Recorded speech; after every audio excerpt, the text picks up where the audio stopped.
Hope आप सब healthy होंगे। मैं हूं आपकी biology educator Shivani ma'am. Welcome back to magnet brains, जो आपको प्रोवाइड कराता है किंडरगार्टन टू क्लास 12 हर क्लास हर सब्जेक्ट की क्वालिटी एजुकेशन, वो भी बिल्कुल फ्री। जी हाँ, आपने सही सुना, मैग्नेट ब्रेन्स प्रोवाइड कराता है अनपेड सब्सक्रिप्शन।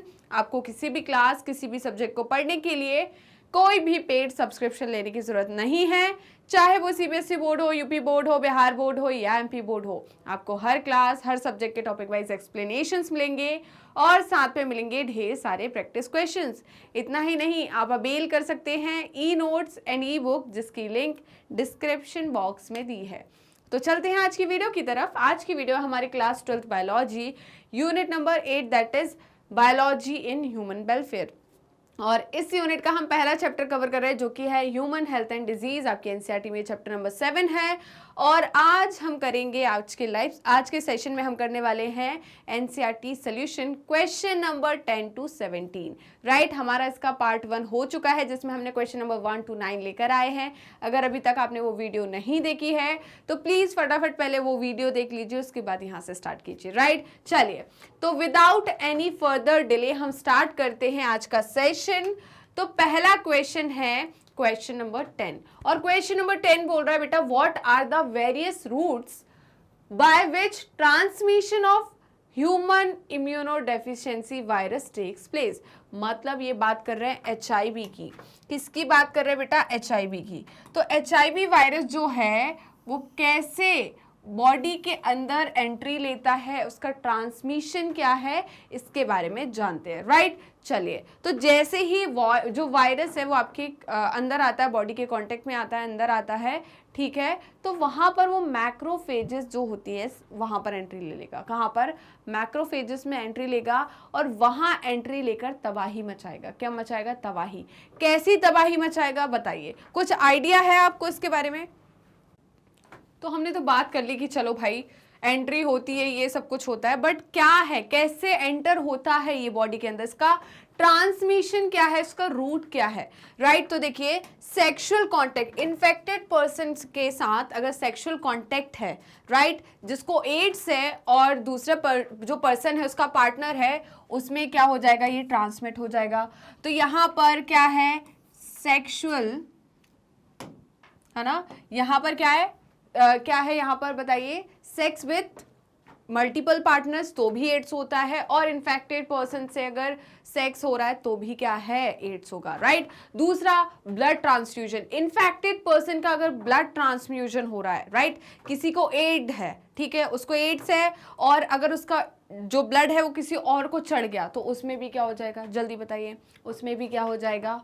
एड्स हो जाएगा। राइट, फिर थर्ड पॉइंट कि भाई किसी एड्स पर्सन, एड्स पेशेंट का जो ऑर्गन है, अंग है, वो किसी और में ट्रांसफर कर देते हैं तो उसको एड्स हो जाएगा। अगर मदर को एड्स है तो मदर से बच्चे में एड्स पहुंच जाएगा। बट एक बहुत बड़ा मिथ है कि सलाइवा के थ्रू एड्स फैलता है। राइट, हाँ, मतलब ये फ्लूइड के थ्रू जरूर फैलता है, बट सलाइवा के थ्रू ऐसे एड्स नहीं फैलता है। और दूसरा कि खाना खाने में, साथ खाना खाने में एड्स नहीं फैलता है। राइट, क्लियर है? तो यहाँ पर ये कुछ पॉइंट्स हो गए जो कि क्या बता रहे हैं कि इसका रूट क्या है ट्रांसमिशन का। ओके, चलिए, तो एक बार चेक कर लेते हैं हम। पहला है the various routes by which transmission of human immuno virus, मतलब एचआईवी, ठीक है, takes place are as follows. पहला है sexual relation with the person infected. अगर इन्फेक्टेड पर्सन के साथ सेक्सुअल रिलेशन है तो एड्स फैलेगा। फिर दूसरा, organ transplantation from the infected person. अगर इन्फेक्टेड पर्सन से ऑर्गन ट्रांसप्लांटेशन हो रहा है, जैसे कि सपोज किसी को किडनी की जरूरत है, राइट, और उसे क्या करना है? ऑर्गन ट्रांसप्लांटेशन की जरूरत है, और एक ऐसे पर्सन से ऑर्गन लिया जो कि क्या था? जिसको एड्स था, तो उसके ऑर्गन को अगर किसी दूसरे में ट्रांसफर करेंगे तो उसको भी क्या हो जाएगा? एड्स हो जाएगा। राइट, फिर थर्ड है transfusion of contaminated blood products and blood. Right, अगर ब्लड प्रोडक्ट और ब्लड का क्या हो रहा है, यहाँ पर ट्रांसफ्यूजन हो रहा है, तो भी क्या होगा? जल्दी बताइए, तो भी क्या होगा? एड्स हो जाएगा। नेक्स्ट है transmitted from mother to the child. अगर मदर को एड्स है, राइट, और उनके बच्चे में भी क्या पहुंच जाएगा, एड्स पहुंच जाएगा, राइट, उसको भी क्या हो जाएगा, एड्स। इसको बोलते हैं वर्टिकल ट्रांसफ्यूजन, इसे हम कहते हैं वर्टिकल ट्रांसफ्यूजन। कैसे पहुंच रहा है, थ्रू द प्लेसेंटा, क्योंकि प्लेसेंटा जो है वो कनेक्शन है किसके बीच में, मदर एंड चाइल्ड के बीच में, राइट। तो इस प्लेसेंटा के थ्रू क्या हो जाएगा, एड्स जो है मदर से बच्चे में ट्रांसफर हो जाएगा। क्लियर है, इतना क्लियर हुआ या नहीं? तो जल्दी से बिना किसी देरी के इसका स्क्रीनशॉट ले लीजिए। क्या आपने स्क्रीनशॉट ले लिया, बताइए, क्या आपने स्क्रीनशॉट ले लिया? तो आगे बढ़ते हैं, चलिए।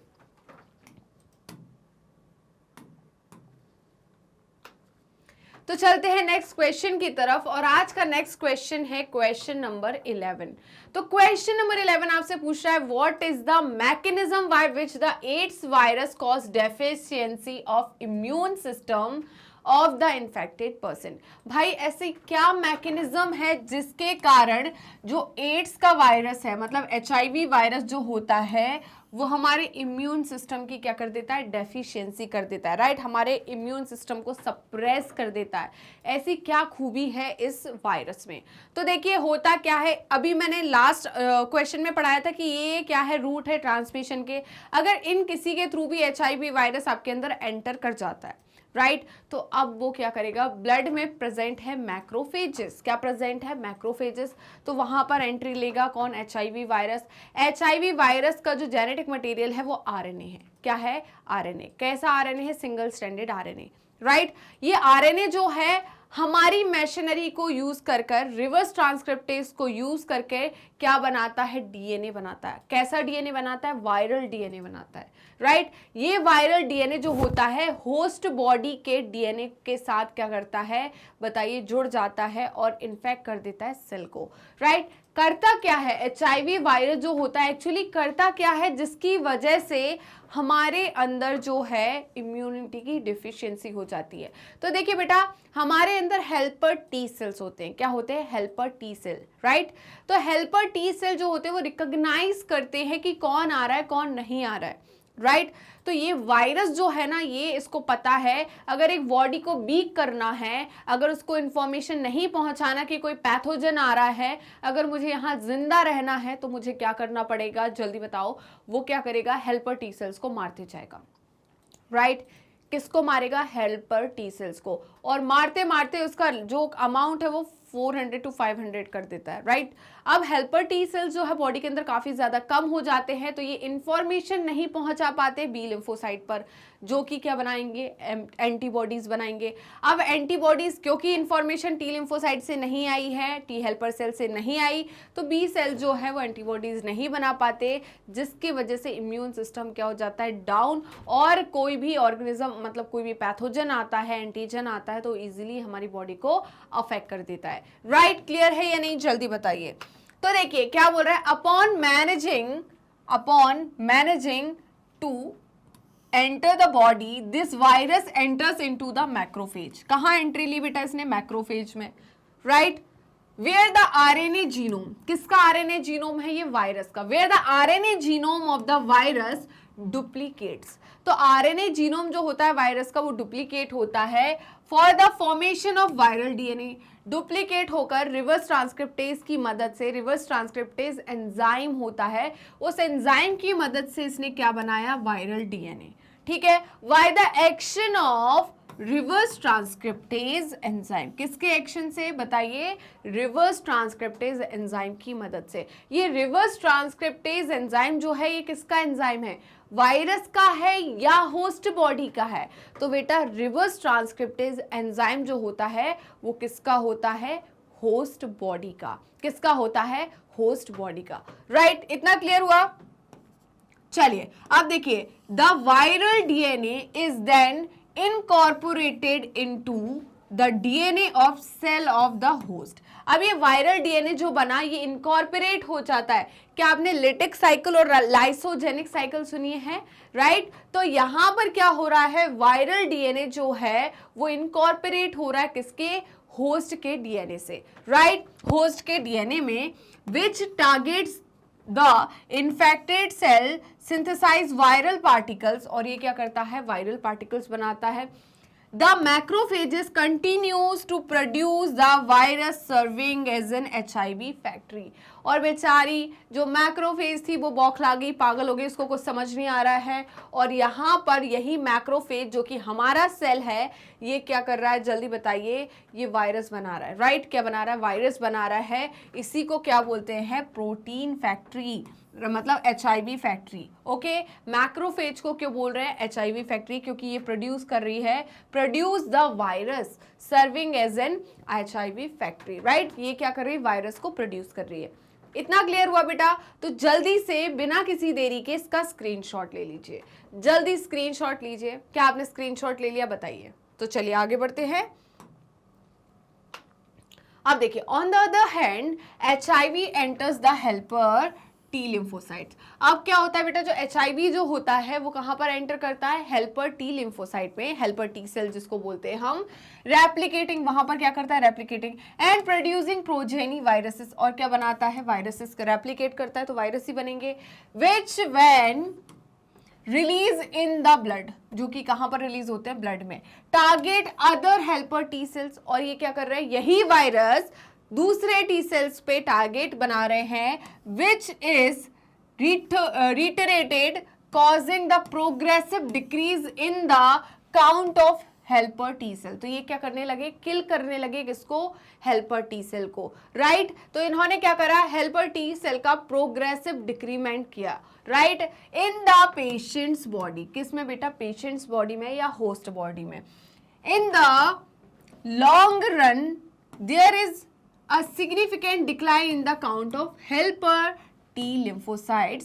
तो बेटा ये एकदम से नहीं करते, ये धीरे धीरे करते, इसलिए पता है एड्स जो है वो तुरंत नहीं पता चलता। ऐसे HIV आपके अंदर, HIV वायरस आपके अंदर चला गया तो ऐसा नहीं कि 1 महीने में आपको पता चल जाएगा कि एड्स हुआ है, राइट? इसके सिम्टम्स आपको काफी लंबे टाइम के बाद देखने को मिलता है। कई बार ऐसा होता है कि 6 साल तक डायग्नोस नहीं हो पाता कि एड्स है, 10 साल में डायग्नोस हो रहा है कि एड्स है, राइट? क्योंकि ये धीरे धीरे काम करता है, ठीक है? जब इसके सिम्टम्स आते हैं तब तक काफी देर हो जाती है, जब तक पेशेंट को बचाना मुश्किल हो जाता है, क्योंकि वायरस जो है अपना काम कर चुका होता है, राइट? क्लियर है? ठीक है। T lymphocytes resulting in the weakening of defence mechanism of the body, this is referred to as acquired immunodeficiency। इसे क्या बोलते हैं? acquired immunodeficiency, right? क्लियर है? क्योंकि इसने इम्यून सिस्टम की क्या कर दी? डेफिशिएंसी कर दी। यहाँ पर इम्यून सिस्टम कंफ्यूज हो गया, उसे कुछ समझ नहीं आ रहा। क्यों नहीं आ रहा? क्योंकि टी सेल्स जो है, हेल्पर टी सेल्स, इनका काउंट क्या हो गया? कम, राइट? तो बेटा जल्दी से बिना किसी देरी के स्क्रीनशॉट ले लीजिए। ओके, क्या आपने स्क्रीनशॉट ले लिया? बताइए, क्या आपने स्क्रीनशॉट ले लिया?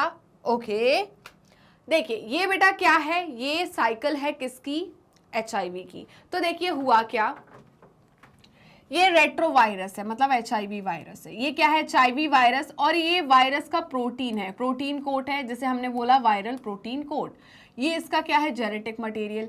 Viral RNA core viral infects normal cell. ये क्या हुआ? देखो ये वायरस है, ये क्या किया? ये प्लाज्मा मेम्ब्रेन है, होस्ट बॉडी के सेल की ये क्या है? Plasma membrane. ये क्या हुआ? ये RNA जो है इसका अंदर आ गया। क्या हो गया? RNA अंदर आ गया। तो देखिए viral RNA is introduce into the cell. अब क्या हो गया? प्रोटीन तो बाहर रह गया, प्रोटीन वाला पार्ट बाहर रह गया, RNA अंदर आ गया, RNA अंदर आ गया। अब देखिए viral DNA is produced bye reverse transcriptase. Reverse transcriptase की मदद से यहां पर वायरल RNA से क्या बना? वायरल DNA बना, राइट? वायरल DNA जो है वो इनकॉर्पोरेट कर रहा है इनटू द होस्ट जीनोम। ये क्या बेटा? न्यूक्लियस है। न्यूक्लियस के अंदर क्या है बेटा? DNA है। तो ये वायरल DNA जो है एंट्री ले रहा है कहां पर? जल्दी बताइए। होस्ट के जीनोम में, राइट? जेनेटिक मटेरियल में। क्योंकि न्यूक्लियस में क्या होते हैं? Nuclear pore. और मैंने आपको बताया था न्यूक्लियर पोर के थ्रू क्या होता है? एंट्री होती है इन एंड आउट। किसकी? प्रोटीन की होती है, राइट? दोनों आउटर इनर साइड होती है, राइट? तो यहाँ पर क्या हो रहा है? ये जो वायरल DNA वो अंदर आ गया। कहाँ पर अंदर आ गया? न्यूक्लियस के अंदर, जहां पर क्या था? DNA था किसका? होस्ट बॉडी का। अब क्या होगा? ये जो DNA है, वायरल DNA, वो इनकॉर्पोरेट हो जाएगा किसमें? होस्ट बॉडी के DNA के साथ, राइट? तो देखिए new viral RNA is produced by the infected cell. अब क्या बना? न्यू वायरल RNA बना किससे? इससे बना, राइट। अब ये न्यू वायरसेस आर प्रोड्यूस, अब यहाँ पर क्या हो रहा है, नए वायरसेस बन रहे हैं, यहाँ पर प्रोटीन बन रहा है, वायरल जीनोम जो है, वायरस जो है उसका जेनेटिक मटेरियल है, उसके ऊपर प्रोटीन बन रहा है, और new viruses can infect other cell. अब ये कहाँ हो रहा है, ये प्रोसेस जो हो रही है टी सेल में हो रही है, और टी सेल के बाद ये ब्लड में निकल जाते हैं सारे के सारे, और दूसरे हेल्पर टी सेल को क्या कर देते हैं, मार देते हैं। क्लियर हुआ बेटा? तो जल्दी से बिना किसी देरी के इसका स्क्रीनशॉट ले लीजिए, जल्दी स्क्रीनशॉट लीजिए। मैं आपको ऑलरेडी बहुत डिटेल में ये समझा चुकी हूँ जब मैंने एड्स पढ़ाया था, राइट। चलिए नेक्स्ट क्वेश्चन है question number 12, and question number 12 है how is a cancerous cell different from normal cell, right. क्या होता है, कैंसरस सेल जो है वो नॉर्मल सेल से अलग क्यों होता है? देखिए क्या डिफरेंस होता है कैंसरस सेल और नॉर्मल सेल में।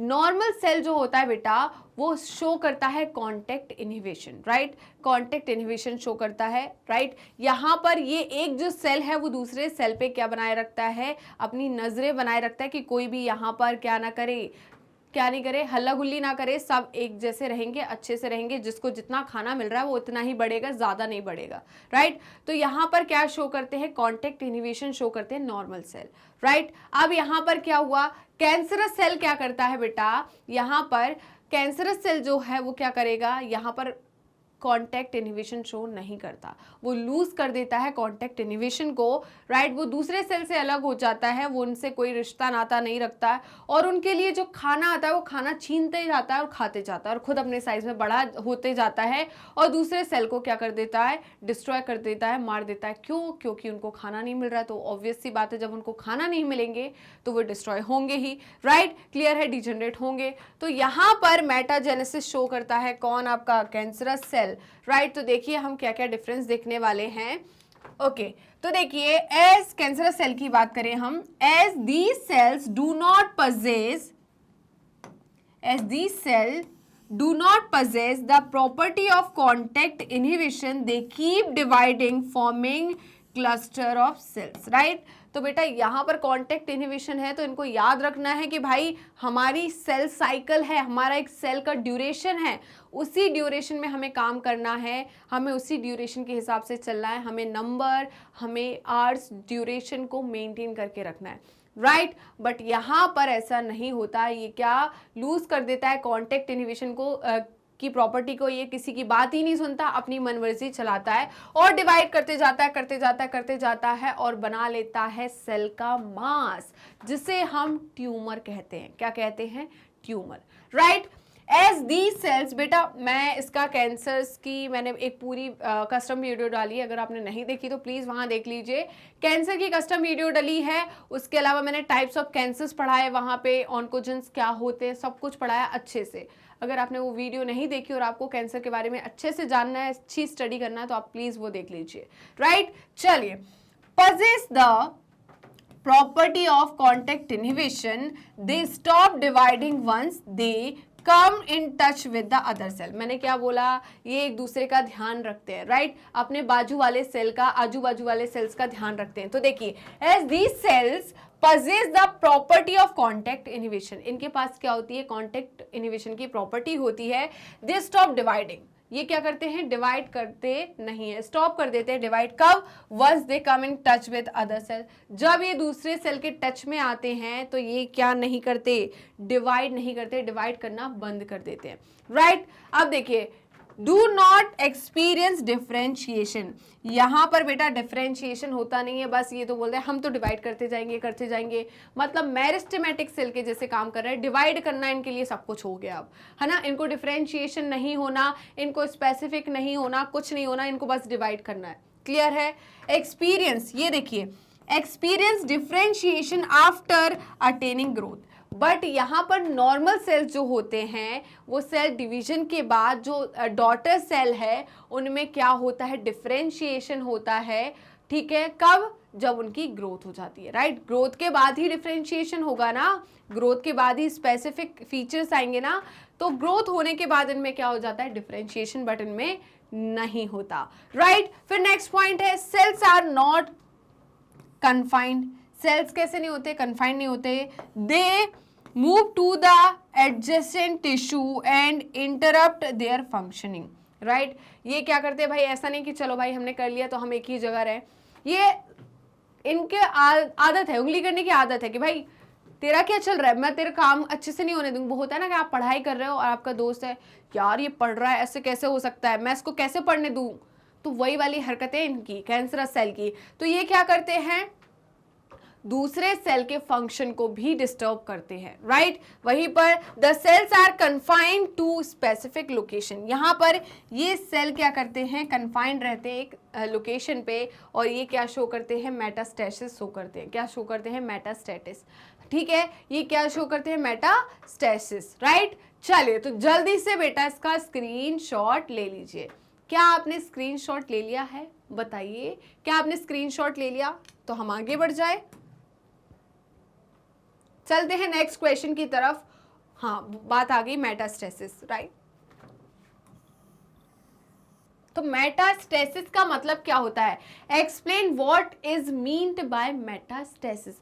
मेटा मतलब मूवमेंट, एम से मेटा, एम से मूवमेंट, एम से मेटा, एम से मोटिलिटी, राइट। तो मेटास्टेसिस कैंसर सेल की वो प्रॉपर्टी है जो कि कन्फाइंड, जो सेल है वो कन्फाइंड नहीं रहते, वो क्या करते हैं, मूव करते हैं, राइट। उसे क्या बोलते हैं, मेटास्टेसिस। क्या कहते हैं, मेटास्टेसिस।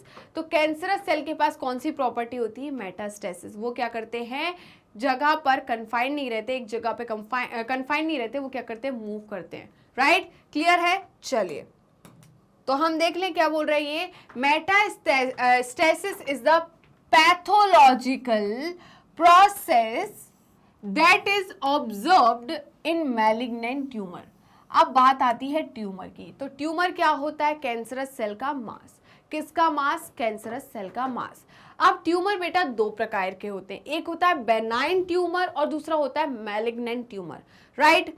एक होता है बेलाइन ट्यूमर, एक होता है मैलिग्नेंट ट्यूमर। सारे ट्यूमर कैंसर नहीं होते, ये पॉइंट याद रखना बेटा, सारे ट्यूमर कैंसर नहीं होते, ओके। दो प्रकार के tumour, benign and malignant. Malignant tumour जो होता है वो शो करता है मेटास्टेसिस। मैलिग्नेंट ट्यूमर, एम से मैलिग्नेंट, एम से मेटास्टेसिस। तो मैलिग्नेंट ट्यूमर मेटास्टेसिस शो करता है, वो एक जगह पर कन्फाइंड नहीं रहता, वो ब्लड के थ्रू बॉडी में फैल जाता है और अलग अलग जगह पर कैंसर कराता है। आपने सुना होगा किसी कोई केस देखे होंगे, कैंसरस पेशेंट्स देखे होंगे, तो आपने देखा होगा उसको एक कन्फाइंड जगह पर, एक लोकेशन पे कैंसर है, राइट। हो सकता है उनको थ्रोट में, इसोफेगस में कैंसर हो, थ्रोट में कैंसर हो, राइट। तो वो कैंसर क्या है, कन्फाइंड है, राइट, वो मूव नहीं किया बॉडी में। इस टाइप के ट्यूमर को हम बोलते हैं बेनाइन ट्यूमर, राइट। बट एक होता है कि जो ट्यूमर है वो पूरी बॉडी में फैल चुका है, उसने मेटास्टेसिस शो कर दी, ब्लड के थ्रू पूरी बॉडी में फैल चुका है। अब इस कैंसर को क्या करना, बताइए, क्योर करना इम्पॉसिबल है। क्यों, क्योंकि ये पूरी बॉडी में फैल चुका है, राइट। तो ये अलग अलग बॉडी के अलग अलग पार्ट में, बॉडी के अलग अलग पार्ट में क्या शो करेगा, जल्दी बताइए, कैंसरस प्रॉपर्टी शो करेगा, वहां पर कैंसर कॉज कराएगा, राइट। तो देखिए, in this process the cancerous cell spread to different body parts. इस केस में क्या हो रहा है बेटा, जल्दी बताइए, मेटास्टेसिस में क्या हो रहा है। ये मेटास्टेसिस किस में देखने को मिलती है, मैलिग्नेंट ट्यूमर में। मैलिग्नेंट ट्यूमर में क्या होता है, ये ट्यूमर जो है किससे बना हुआ है, सेल से, कैंसरस सेल से। तो ये कैंसरस सेल जो है वो स्प्रेड हो जाते हैं, फैल जाते हैं बॉडी के डिफरेंट पार्ट्स में, और क्या करते हैं, वहां पर डिवाइड करते हैं, है ना। क्या करते हैं, डिवाइड करते हैं, divide indefinitely to form a cluster of cells known as tumour. और वहां पर जाके क्या बना लेते, ट्यूमर बना लेते, नया ट्यूमर बन गया, ठीक है। पता चल रहा है यहाँ का ऑपरेशन करा है, यहाँ का हटाया ट्यूमर, यहाँ हो गया, यहाँ का हटाया कहीं और हो गया। तो ऐसे क्या होते जा रहा है, क्योंकि यहाँ पर इसने मेटास्टेसिस शो कर दी है। मेटास्टेसिस शो हो गई तो अलग अलग जगह पे जहाँ जहाँ ये कैंसरस सेल्स मूव करेंगे, स्प्रेड करेंगे, वहां पर क्लस्टर ऑफ सेल्स बनाएंगे, जिसे हम ट्यूमर कहेंगे, राइट। चलिए, इतना समझ में आया। Some of these cells from the tumour get sludged off and manage to enter into the blood stream। और ये क्या करते हैं बेटा, ब्लड स्ट्रीम में एंटर करने की कोशिश करते हैं। From there where they arrived at the distant part of the body and thus formation of new tumour is initiated as they actively divide, right. तो ब्लड स्ट्रीम में आ जाते हैं ये सेल और पूरी अलग अलग जगह पे फैल जाते हैं और वहां पर क्या कराएंगे, जल्दी बताइए, एक्टिवली डिवाइड करके न्यू ट्यूमर का फॉर्मेशन करेंगे, राइट। क्लियर है बेटा, जल्दी बताइए। तो स्क्रीनशॉट ले लीजिए इसका। ओके, क्या आपने स्क्रीनशॉट ले लिया, बताइए क्या आपने स्क्रीनशॉट ले लिया था। अब चलते हैं नेक्स्ट क्वेश्चन की तरफ और आज का नेक्स्ट क्वेश्चन है क्वेश्चन नंबर 14। बेटा क्वेश्चन नंबर 14 क्या बोल रहा है, list the harmful effect caused by alcohol and drugs. तो बताइए अल्कोहल और ड्रग्स से क्या हार्मफुल इफेक्ट देखने को मिलते हैं, है ना। ये तो बहुत सारे लोग बता देंगे कि हाँ मैम हमने रोड पे चलते हुए इंसान को ऐसा देखा था, वो ये कर रहा था, ठीक है, उसके हमें उसकी एक्टिविटीज में ये चीज हमने नोटिस करी। तो क्या होता है बताइए, क्या इफेक्ट से, क्या हार्मफुल इफेक्ट से अल्कोहल एंड ड्रग के। तो बेटा क्या होता है, देखिए अगर किसी इंसान ने अल्कोहल ली तो उसके क्या हार्मफुल इफेक्ट देखने को मिलेंगे। पहला तो भाई हाँ, उसको तुरंत के लिए काफ़ी ज़्यादा अच्छा फील होगा, यूफोरिया फील होगा उसको, राइट। तो उसके बाद हम बात करें कि उसको ना चलने में प्रॉब्लम होगी, वो चल नहीं पाएगा प्रॉपर, ये कंडीशन देखने को मिलेगी। उसका लिवर अफेक्ट करेगा, अगर वो काफ़ी टाइम तक, लॉन्ग ड्यूरेशन तक अगर अल्कोहल कंजप्शन कर रहा है तो उसको क्या देखने को मिलेगी बताइए, उसका लिवर खराब होगा, क्या होगा, लिवर, नर्वस सिस्टम में क्या होगी, प्रॉब्लम हो जाएगी। तो ये सारे केसेस देखने को मिलेगा। पता है आपको याद होगा, आपने किसी भी एक ऐसे पर्सन को देखा होगा जिसने ड्रिंक की होगी, काफ़ी अच्छी भयंकर वाली ड्रिंक, तो कैसा चलता है, ऐसे है ना, ऐसे ही चलता है। वो क्यों चलता है ऐसे, इसका रीजन है ना, उसको मजा नहीं आता ऐसे ऐसे चलने में, कोई वो झूम नहीं रहा है। वो क्या होता है, सेरिबेलम जो हमारा पार्ट होता है, हाइंड, जो हाइंड ब्रेन का सेरिबेलम पार्ट होता है, वो सेरिबेलम पार्ट जो है वो कोऑर्डिनेट नहीं कर पाता आपके लिम्ब से, राइट, जिसके वजह से प्रॉपर मूवमेंट नहीं होती, राइट। तो प्रॉपर मूवमेंट नहीं कर पाते, ये हो गया फटीग, ठीक है, हेडेक, ये सारी चीज़ें आपको किस में देखने को मिलती है, क्या हार्मफुल इफेक्ट देखने को मिलते हैं अल्कोहल में। ये तो हो गया पर्सनल हार्मफुल इफेक्ट। अब फैमिली पर भी आएगा, अगर फैमिली में क्या इसके हार्मफुल इफेक्ट देखने को मिलेंगे, जो पर्सन अगर अल्कोहल पी रहा है, फैमिली मेम्बर कोई अल्कोहल ले रहा है, तो वो काफ़ी ज़्यादा अब्यूजिव वर्ड यूज़ करेगा, चिल्ला चोट बहुत ज़्यादा चिल्ला चोट करेगा, राइट, मतलब वही सारे वायलेंस वगैरह, किसी पे हाथ उठा दिया, राइट। तो ये सारी चीज़ें देखने को मिलेगी। सोसाइटी में भी वो ऐसी सारी चीज़ें करेगा ना, किसी की सुनेगा नहीं, गंदी गंदी बातें बोलेगा। तो ये सारे के सारे इफेक्ट्स किसके बताइए, अल्कोहल के। लिवर सिरोसिस हो जाती है, राइट, फाइब्रोसिस हो जाती है लिवर में, लिवर खराब हो जाता है। वहीं पर ड्रग्स की मैं बात करूँ तो ड्रग यूज में क्या होगा, हाँ आपको बहुत अच्छी फीलिंग होगी तुरंत ड्रग लेने के बाद, ठीक है, बट उसके बाद डिप्रेशन, ये सारे शिकार आपको, आपकी बॉडी काफ़ी ज़्यादा वीक हो जाएगी, वीकनेस फील होगी आपको, राइट। अगर आप नहीं लोगे तो आपको काफ़ी ज़्यादा एंजाइटी होगी। तो ये सारी चीज़ें आपको देखने को मिलेगी। इसके बाद और क्या होगा, अब इंट्रावेनस, क्योंकि कुछ ड्रग्स जो होते हैं वो इंट्रावेनस लिए जाते हैं, राइट, इंजेक्शंस के फॉर्म में लिए जाते हैं, इंट्रावेनस लिए जाते हैं। तो क्या होता है, जैसे कि एक सर्कल बैठा है दोस्तों का जो कि ड्रग्स ले रहे हैं, राइट, तो एक ने लिया, उसी सिरिंज से दूसरे ने लिया, उससे दूसरे ने लिया, तो इससे क्या है, एड्स जैसी बीमारियों के फैलने के काफ़ी ज़्यादा चांसेस होते हैं, राइट। क्लियर है या नहीं। तो यहाँ पर ये तो हो गया पर्सनल। वहीं पर फिर अगर हम बात करें फैमिली पर भी इसके इफेक्ट देखने को मिलेंगे। आप काफ़ी ज़्यादा गंदे गंदे शब्द बोलेंगे लोगों को, है ना, आपको अगर ड्रग नहीं मिलेगा तो आप वायलेंट शो करोगे, ये सारी चीज़ें आपको देखने को मिलेगी। एंटी सोशल हो जाओगे आप, राइट, आप लोगों से मिलना पसंद नहीं करोगे, लोगों के साथ बात करना पसंद नहीं करोगे, लोगों के साथ बैठना पसंद नहीं करोगे। तो ये सारे के सारे क्या है, हार्मफुल इफेक्ट्स है अल्कोहल एंड ड्रग्स के, राइट। चलिए तो देखिए क्या है, the harmful effects of alcohol and drugs abuses are follows. Harmful effects of alcohol, alcohol के हार्मफुल इफेक्ट्स क्या होते हैं ऑन इंडिविजुअल, मतलब उसके ऊपर जो भी खुद अल्कोहल ले रहा है, अल्कोहल कंजप्शन कर रहा है। तो देखिए, it has an adverse effect on the body, body पे काफ़ी ज़्यादा एडवर्स इफेक्ट होंगे। When excess alcohol is consumed, जब बहुत ज़्यादा अल्कोहल वो कंज्यूम करेगा तो ये क्या करेगा, it damage the nervous system, उसके नर्वस सिस्टम को क्या कर देगा, डैमेज कर देगा, राइट। वहीं पर एंड लिवर में क्या करा देगा, जल्दी बताइए, लिवर डैमेज कर देगा, लिवर सिरोसिस करा देगा। With which is vital organ, जो कि क्या है हमारी बॉडी के वाइटल ऑर्गन्स है, right. This leads to the other symptoms, ये क्या करेगा, इसकी वजह से दूसरे सिम्टम्स आएंगे, सच एज फटीग। फटीग मतलब क्या होता है, जल्दी बताइए, weakness, depression, weight loss, aggression, loss of appetite, भूख नहीं लगना, है ना, क्या शो करना, अग्रेशन शो करना, वेट लॉस होना और डिप्रेशन में चले जाना।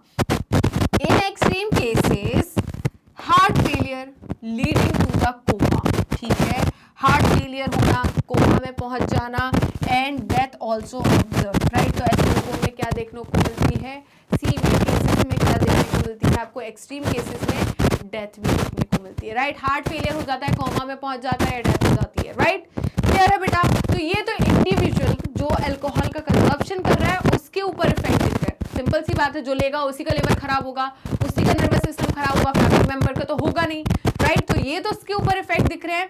अब बात करते हैं फैमिली की, फैमिली पे क्या इफेक्ट दिखेंगे इसके। तो देखिए, excess alcohol consumption by any family member can have destructive effects on the family, family को तोड़ देते हैं भाई ये, राइट। कैसे, as it may lead to domestic violence, क्या करते हैं, डोमेस्टिक वायलेंस करते हैं, वर्बल अब्यूजेस, कुछ भी गंदी संदी बातें बोलेंगे, irritation, insecurity etcetera, right. Clear है। तो ये सारे के सारे इफेक्ट्स है किसके, अल्कोहल के, किस पर, फैमिली पर, राइट। अब सोसाइटी पे बेटा क्या अल्कोहल के इफेक्ट है, तो देखिए, it leads to impulsive behaviour, आप क्या शो करोगे, इम्पल्सिव बिहेवियर शो करोगे, छोटी छोटी सी बातों पे लोगों से लड़ने लगोगे, झगड़ने लगोगे, राइट। फेडिंग सोशल बैप, right. Violence, lack of interest in social activities, आपको कोई फर्क ही नहीं पड़ेगा, पता चल रहा है आपके घर, आपके सोसाइटी में गरबा चल रहा है, राइट। कोई फंक्शन है, आपको मतलब ही नहीं, बोलते मेरे को नहीं करना, मेरे को नहीं जाना, मुझे तो शराब के नशे में धुंध रहने दो, राइट। तो इस तरीके की हरकतें होगी, इनको वायलेंस करेंगे, गाली गलौज करेंगे लोगों पर, ओके। तो ये हो गया सोसाइटी के ऊपर हार्मफुल इफेक्ट, ओके। तो बेटा जल्दी से इसका स्क्रीनशॉट ले लीजिए तो हम आगे बढ़ पाए, ओके। चलो चलिए चलिए चलिए, तो अब देखिए हार्मफुल इफेक्ट्स ऑफ ड्रग। अब ड्रग के हार्मफुल इफेक्ट्स की बात करते हैं हम ऑन इंडिविजुअल, जो इंसान ड्रग ले रहा है उसका इफेक्ट किस पे देखिए बेटा, नर्वस सिस्टम पर काफी भयंकर वाला इसका इफेक्ट होता है, specially central nervous system, right. चलिए, the effect of drugs on one's body is so more so on the central nervous system। तो बेटा यहाँ पर सेंट्रल नर्वस सिस्टम पे इसके काफी ज्यादा एडवर्स इफेक्ट देखने को मिलेंगे। It can lead to malfunctioning of different organ, ठीक है। तो ड्रग्स की वजह से मेल फंक्शनिंग हो जाएगी अलग अलग ऑर्गन्स की, डिफरेंट ऑर्गन्स की ऑफ द बॉडी, जैसे कि मैं किडनी की बात करूं, लिवर की बात करूं, such as kidney, liver, right. तो किडनी और लिवर में क्या हो जाएगी, मेल फंक्शनिंग, वो प्रॉपर काम नहीं करेंगे, ठीक है, किडनी फेलियर के चांसेस बढ़ जाते हैं, लिवर खराब हो जाएगा। In such individuals HIV spreads rapidly among drug users. ऐसे कंडीशन में जो ड्रग अब्यूजर्स होते हैं उनमें HIV फैलने के सबसे ज्यादा चांसेस होते हैं, राइट। देखिए क्यों, drug users as they share used needles. तो ये क्या यूज कर रहे हैं बेटा, यूज्ड निडल्स। आपने देखा होगा, आप डॉक्टर के पास जाते हो तो डॉक्टर क्या करता है बेटा, एक निडल लेता है, आपको इंजेक्शन लगवाना है तो आपको इंजेक्शन लगाएगा वो, और वो निडल खराब हो जाती है, वो दूसरे टाइम यूज की नहीं रहती, राइट। उसको फेंक देता है, डिस्पोज कर देता है। बट ये क्या करेंगे, उसी निडल से लगाएंगे, इसको एक ने लगाया फिर दूसरे ने लगाया, तो यहाँ पर एक निडल से बहुत सारे लोगों के कॉन्टेक्ट में आ रही है वो निडल। तो अगर वो एक ऐसे कॉन्टेक्ट में है, एक HIV पर्सन के कॉन्टेक्ट में है, तो वो दूसरों को भी फैला देगी, राइट। क्लियर है। चलिए, while they inject drugs into the body, drug addicts face both short term and long term effects। तो ड्रग एडिक्शन जो है वो क्या फेस करते हैं, short term and long term effect show करते हैं। Some of which are mood swings। क्या होता है भाई, बहुत ज्यादा मूड स्विंग्स होते हैं। अभी क्या बोल रहे हैं, एक पल में बात से पलट जाएंगे, इंस्टेंट्स पे वो अपना बात पलटेंगे, इतना खतरनाक वाला मूड स्विंग्स होगा, राइट। अग्रेसिवनेस, बहुत ज्यादा गुस्सा दिखाएंगे, लड़ने झगड़ने लगेंगे क्योंकि वो तो पूरे फुल नशे में है। ओके, डिप्रेशन आएगा, पड़े बिल्कुल, आपने देखा होगा टीवी में दिखाते हैं बिल्कुल ऐसे पड़े होते हैं, ठीक है, उनको कोई होश नहीं रहता, कुछ नहीं, ऐसे लगेगा कि इनके ऊपर पता नहीं क्या बोलते हैं, परेशानियों को कितना ज्यादा पहाड़ टूट गया है ना, बेचारा जीने का इच्छा ही छोड़ दिया उसने। तो ये सब चीजें उसमें देखने को मिलेगा। राइट, इतना क्लियर हुआ या नहीं, जल्दी बताइए, समझ में आया या नहीं, है ना। तो जल्दी से बेटा इसका स्क्रीनशॉट ले लीजिए। इस चैप्टर में आपको यही चीजें क्यों बताइए, आपको पता है क्यों? ये सारी चीजें बहुत बचपन से स्टार्ट हो जानी चाहिए, बट यहाँ पर आके इसलिए बताइए क्योंकि आप 12th क्लास में आके अपने आप को बहुत बड़ा समझने लगते हो और आप सोचते हो हम 18 साल के होने वाले हैं, अब हमारे पास सारी फ्रीडम्स है, हम सब कुछ कर सकते हैं। बट बेटा उससे पहले हर एक, पता है 12th में जो जो चैप्टर्स है ना उनके बहुत ज्यादा लॉजिक्स हैं, समझ लो आप, जैसे कि ह्यूमन रिप्रोडक्टिव सिस्टम, राइट, फिर जो क्या बोलते हैं हमारा रिप्रोडक्टिव हेल्थ, फिर ये human health and disease, biotechnology, भाई कौन कौन सी डिजीज से कैसे बचना है, drugs abuses, alcohol abuses, right. आप बड़े हो गए तो आपको पता है कि इकोसिस्टम को किस तरीके से मेंटेन करके रखना है, राइट, हमें पॉल्यूशन नहीं करना है, किस चीज से कौन सा पॉल्यूशन होता है, जो व्हीकल्स होते हैं उसमें नॉर्म्स का यूज क्यों करते हैं, कौन सी व्हीकल कितना पॉल्यूशन क्रिएट करती है, सारे सब कुछ क्यों, क्योंकि अब आप बड़े हो गए हो, आपके ऊपर सिर्फ अपना नहीं पूरे अर्थ का भार है, राइट। आपको एक क्या बहुत अच्छा सिटीजन बनना है, आपको हर एक सोसाइटी का, फैमिली का, खुद का और एनवायरनमेंट का सबका ध्यान रखना है, राइट। तो यहाँ पर आपको मैं बता रही हूँ कि 12th क्लास में इतने अच्छे अच्छे चैप्टर्स है, अगर आप पढ़ो उस हर एक चैप्टर के पीछे लॉजिक है जो कि आपको आगे बहुत बड़ा ज्ञान देने वाला है, राइट। तो ये सारी चीजें आपको पहले ही समझाई जा रही है कि बेटा अगर आपका ऐसा कुछ भी प्लान है ना तो उस प्लान को ड्रॉप कर दो, क्योंकि इसके इफेक्ट बहुत खराब होते हैं, ये आपकी जिंदगी बर्बाद कर देता है, राइट। क्लियर है? तो सारे बच्चे, जितने भी बच्चे सुन रहे हैं, मुझे देख रहे हैं, वो ये पॉइंट को याद रखना कि आपको लाइफ में इन सब चीज़ों में नहीं पढ़ना है, आपको एंजॉय करना, डांस करो, बहुत पार्टी करो, राइट, बहुत डांस करो, बहुत पार्टी करो, घूमो फिरो, ट्रैवल करो, यही तो मज़ा है। इसको पढ़े पी कर, इसको यूज करके क्या है, बस यही तो होना है, मूड स्विंग्स होना है, एग्रेसिव होना है, डिप्रेशन होना है। हमें डिप्रेशन से निकलना है, यहाँ उल्टा डिप्रेशन आ रहा है, भाई हमें MBBS करना है, हमें PG करना है ना, फिर हमें शादी भी करना है, हमें घर में सब लोगों की रिस्पॉन्सिबिलिटी हमारे ऊपर है, हमारे कांधों के ऊपर, छोटे छोटे से कांधों के ऊपर। तो इतनी सारी रिस्पॉन्सिबिलिटी लेना है, तो आपको मोटिवेट होना है या डिप्रेशन में जाना है? नहीं जाना है ना, तो इन सारी चीज़ों से दूर रहना है। आपको बहुत सारे लोग इन्फ्लुएंस करेंगे, राइट। मुझे तो ये सोसाइटी समझ में नहीं आती, सही बताऊँ तो ये सोसाइटी ही नहीं समझ में आती, क्या करती है इतना कूल, भाई ये क्या, इसमें क्या कूलनेस है, मेरे को तो आज तक समझ में नहीं आई है, कुछ भी नहीं है। क्या कूलनेस है? अल्कोहल पीने से आप कूल हो जाओगे क्या? ड्रग्स लेने से आप कूल हो जाओगे क्या? अच्छे अच्छे कपड़े पहनो, राइट, अच्छे से अपने आप को ग्रूम करो, अपने आप को अच्छे से प्रेजेंट करो लोगों के सामने, आपकी वोकैब अच्छी होनी चाहिए, राइट, आपकी प्रेजेंटेशन अच्छी होनी चाहिए, इससे आप कूल दिखते हो, इससे आप में एडिकेट्स दिखते हैं, इससे आप लोगों को इन्फ्लुएंस करते हो, इससे लोग आपकी तरफ अट्रैक्ट होते हैं, ना कि इनकी वजह से। इनकी वजह से तो बोलेंगे मतलब ये तो बर्बाद है जिंदगी में, हमें भी बर्बाद कर देंगे, तो लोग आपके पास नहीं आना चाहिए, राइट। समझ में आया? गांठ बांधो इस चीज को, है ना, पक्का। चलो तो आगे बढ़े बेटा, मेरी बातों को ध्यान में रखना, एक एक चीजें, है ना। चलो इसीलिए इतना टाइम दे रही हूँ मैं इस चीज पे। ऑन फैमिली एंड सोसाइटी, भाई ड्रग्स के फैमिली और सोसाइटी पे क्या एडवर्स इफेक्ट देखने को मिलेंगे, हार्मफुल इफेक्ट्स देखने को मिलेंगे। तो देखो, a drug addict creates issue with in the family. आपको अच्छा लगेगा कि आप फैमिली के लिए इशू बन गए हो, राइट। आपकी फैमिली बोल रही है कि ये इससे तो होता ही नहीं, तो अच्छा होता, right. And society, when a person is dependent on the drugs, he she become irritated.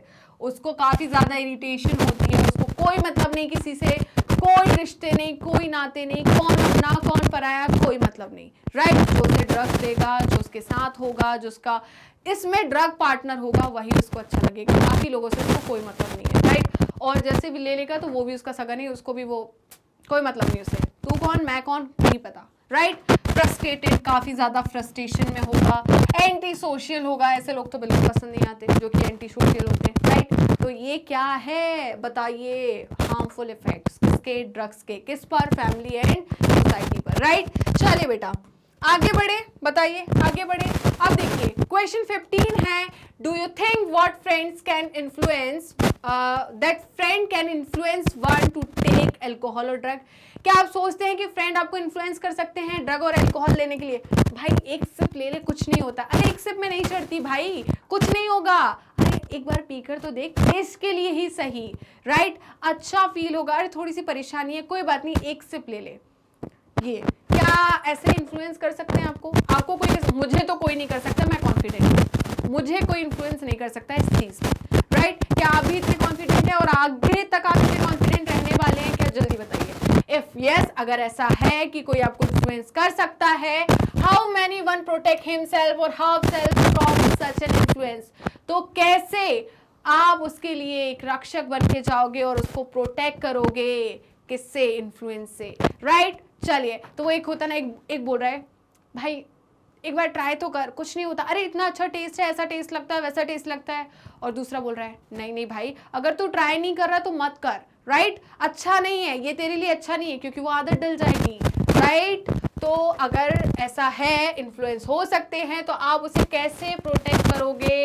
Influence से, राइट? चलो तो देखिए, yes, friend can have an influence on friends to start taking drugs or consuming alcohol। तो जी हाँ, बिल्कुल, friend जो है वो इन्फ्लुएंस कर सकते हैं कि भाई एक बार ले तो, एक बार ड्रग लेकर तो देख, बहुत अच्छी फीलिंग होती है ना? यूफोरिया होता है, feeling of happiness, extreme happiness feeling होती है, मतलब जिंदगी में कोई दर्द नहीं, कोई परेशानी नहीं, कुछ नहीं, ऐसे आपको इन्फ्लुएंस किया जाएगा, राइट? अल्कोहल लेने के लिए भी भाई एक बार ट्राई तो कर, अच्छा होता है, राइट? कूल बनने के लिए।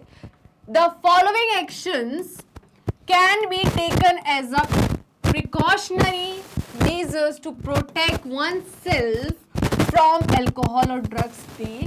तो ऐसे इन्फ्लुएंसिंग से हमें कैसे बचाना है बताइए कि भाई ले लो एक बार, कुछ नहीं है। तो देखिए, one must have a strong control over और हर विल, ठीक है? हाँ भाई, अपने ऊपर और सामने वाले के ऊपर आपका कंट्रोल होना चाहिए। जैसे कि मैं बोलूँ, मुझे कोई कितना भी बोल दे कि एक सिप तो ले, एक पैग ले ले, राइट? तो मैं बोलूंगी नहीं, मेरे को नहीं लेना, मतलब नहीं, एक बार ट्राई तो कर ले, कुछ नहीं होता, ठीक है? मैं नहीं लेना। तो आपके ऊपर आपको इतना कंट्रोल होना चाहिए कि कोई इन्फ्लुएंस ना कर पाए, और आपका दूसरे के ऊपर इतना कंट्रोल होना चाहिए कि आप नहीं, ये गलत है, आप उसको इन्फ्लुएंस कर सको, पॉजिटिव इन्फ्लुएंस कर सको कि नहीं बेटा नहीं लेना, मतलब नहीं लेना, ये सही नहीं है, ये आपकी सेहत के लिए भी सही नहीं है और आपकी फैमिली के लिए भी सही नहीं है, right? One should refrain from experimenting. Refrain का मतलब रिफ्यूज करना, कि स्टॉप ना, नो हमें नहीं लेना है, right? From experimenting with alcohol just for the shake of trying, है ना? तो भाई फॉर शेक ऑफ ट्राइंग कि हाँ एक बार कर तो ले, इससे हमें क्या करना है? रिफ्रेन करना है। क्यूरियोसिटी कि यार कैसा टेस्ट होता है, कैसा लगता है, फन के लिए ना बाबा ना, ओके? चलिए, तो जल्दी से इसका स्क्रीनशॉट लीजिए, ओके?